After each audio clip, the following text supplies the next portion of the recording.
Okay, రాష్ట్రంలో అఖండ majority సాధించిన తర్వాత టీడీపీకి ప్రజలు బ్రహ్మరథ పడుతున్నారు. అసలు విషయం గురించి మనతో మాట్లాడేందుకు సింగమల శివంగి బండారు శ్రావణి గారు ఉన్నారు.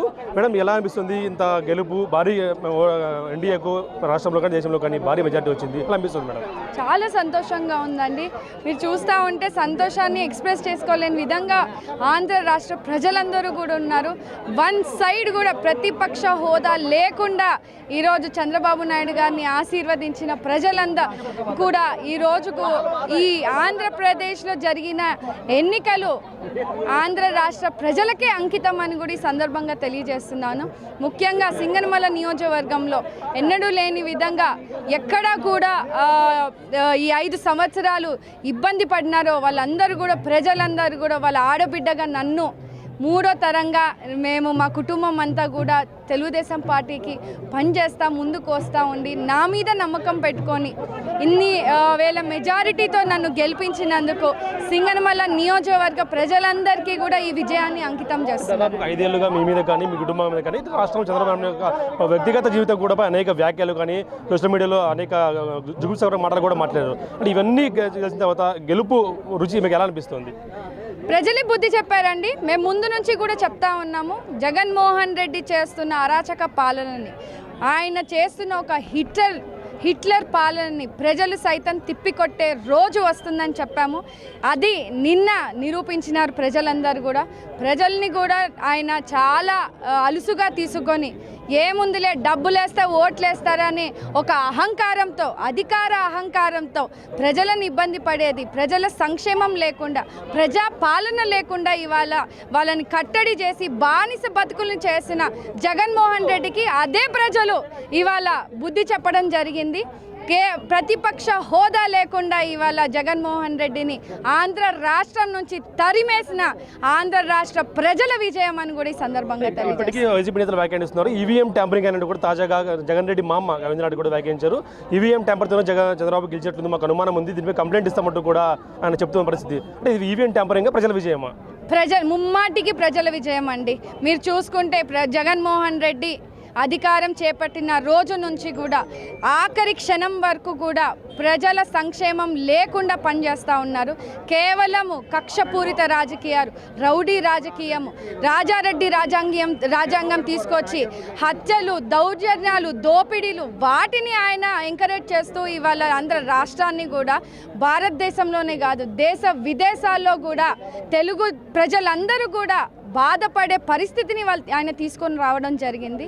ఇదే ఎన్నికల సందర్భంగా చంద్రబాబు నాయుడు గారే సరైన నాయకుడు, ఆంధ్ర రాష్ట్ర అభివృద్ధి జరగాలంటే చంద్రబాబు నాయుడు లాంటి విజనరీ లీడర్ అవసరం అని కూడా ఇవాళ ఆంధ్ర రాష్ట్ర ప్రజలందరూ సైతం నిజంగా చెప్పాలంటే తెలుగు వాళ్ళు ఎక్కడున్నా కూడా, ఎక్కడ దేశ విదేశాల్లో ఎక్కడున్నా కూడా వచ్చి వాళ్ళ ఓటు ఉపయోగించుకున్నారంటే మీరే చూస్తూ ఉన్నారు. అంటే అది ట్యాంపరింగా లేకుంటే నిజంగా ప్రజలు తీసుకొని వచ్చి ఓట్లేస్తారు. ఈయన డబ్బు రూపంలో ఓట్లు కొనుగోలు చేసే ప్రయత్నాలు కూడా చేశారు. అవన్నీ మేము నిరూపించినాం కూడా. అవన్నిటినీ కూడా ఆయన సమాధానం చెప్పమనండి. అక్కడ ఎమ్మెల్యేలు 151 ఎమ్మెల్యేలు ఎక్కడా కూడా వాళ్ళు ప్రచారం చేయలేని పరిస్థితిని మనం అంతా కూడా ప్రచార సమయంలో చూసాం. ప్రజలు సైతం ఊర్లలోంచి తరిమి కొట్టినారు. ప్రజల విజయం ఇది.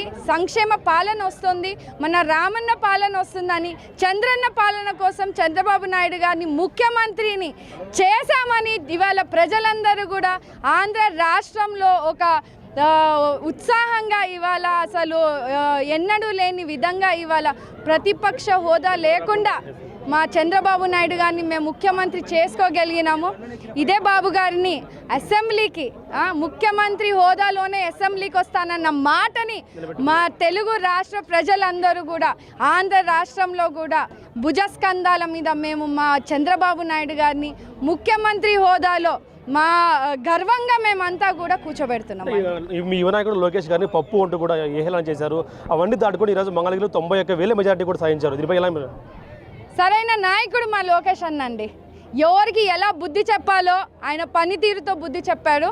వాళ్ళలాగా పిచ్చిబూతులు మాట్లాడుకుంటూ ఎక్కడా కూడా సంక్షేమం చేయకుండా హేళన చేస్తూ అవమానిస్తూ ఆయనని ఏ రూపంగా దింపాలో అనే పరిస్థితిని వాళ్ళు తీసుకొచ్చిన ఎక్కడా కూడా సహనం కోల్పోకుండా ఆయన పనితీరుతో ఇవాళ మంగళగిరిలో ఎన్నడూ లేని విధంగా చరిత్రలో లేని విధంగా ఇవాళ తెలుగుదేశం జెండాని మా లోకేష్ అన్న ఇవాళ ఎగరేశారు. ఖచ్చితంగా ఆయన ఒక గొప్ప నాయకుడే నిరూపించుకున్నాడని కూడా ఈ సందర్భంగా తెలియదు. చెప్పండి, శ్రావణిని కేవలం ఎమ్మెల్యే కాకుండా మంత్రిగా చూడాలి అంటూ కూడా మీ అభిమానులు కార్యకర్తలు కోరుకుంటున్నారు. ఎంతవరకు నెరవేర్చే ప్రక్రియ మొదలవుతుంది? చంద్రబాబు నాయుడు గారి ఆశీర్వాదం అండి. మా తెలుగుదేశం కుటుంబానికి మేమంతా కూడా పనిచేస్తూ ఉన్నాము. మా పనితీరు బట్టి మేము కూడా మా కుటుంబము ఎంత విధేయులుగా 83 నుంచి కూడా మా బండారు నారాయణ స్వామి మా తాతగారి నుంచి కూడా మేము 3వ తరము పార్టీని నడిపిస్తూ ఉన్నాము. ఖచ్చితంగా బాబు గారి ఆశీస్సులతో ఆయన ఎలా చెబితే అలా పనిచేయడానికి ఆయనకి ఒక విధేయురాలిగా మా కుటుంబం అంతా కూడా పనిచేస్తూ ఉంటాము.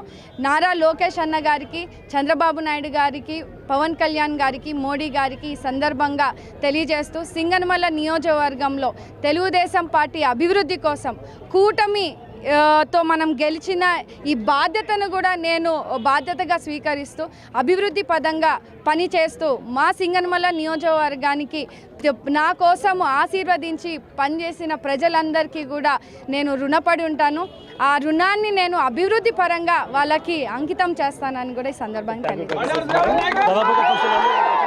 టీడీపీ గాలి వీచింది. కేవలం ఈవీఎంలు కాదు, రాజకీయ ఆరోపణలు చేస్తున్నట్టు కూడా సింగనమల ఈసారి అభివృద్ధి చేసి తిరుగుతామంటూ కూడా గంటాపదం చెప్తున్న పరిస్థితి. ఇప్పుడు ప్రసాద్ బిగ్ టీవీ సింగనమల నుంచి. For more videos like this, subscribe Big TV channel.